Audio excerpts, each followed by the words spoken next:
Hello bachcho, let's see question. If assertion and reason both are true and clarification, then A. If both are true and no clarification, then B. C. Assertion true and reason is false. D. Both are the false. In YDS slit experiment, if the screen is moved away from the plane of slits, angular fringe width remains unchanged. Linear and angular fringe width directly proportional to D.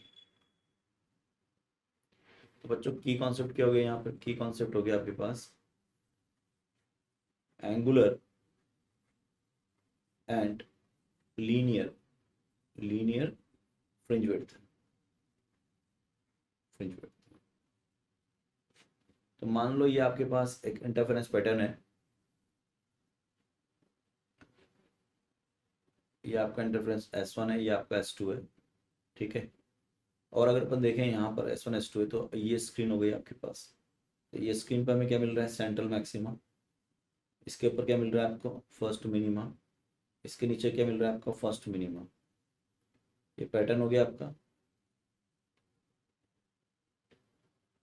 तो अगर अपन यहाँ से देखें तो जो ये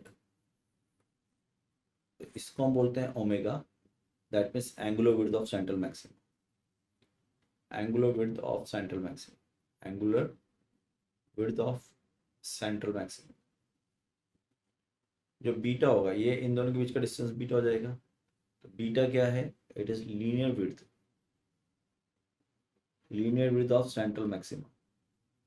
तो beta होता है आपका lambda capital D by small D, और ओमेगा होता है beta by D, that is equal to lambda by small D. और ये हो गया lambda capital D by small D. अब अपन सेशन पढ़ रहा है, सेशन क्या कह रहा है? सेशन बोल रहा है कि in Young's double slit experiment screen is move away, यानी कि डी को हम बढ़ा रहे हैं, angular fringe width remain same. तो एंगुलर विड्थ तो डिपेंड नहीं कर रही डी पर, ठीक है, यानी कि तो लैम्बडा बाई डी है, तो ये तो सही हो गया। Linear and angular fringe width is directly proportional to D, ये गलत हो गया। Beta is directly proportional D but omega is independent.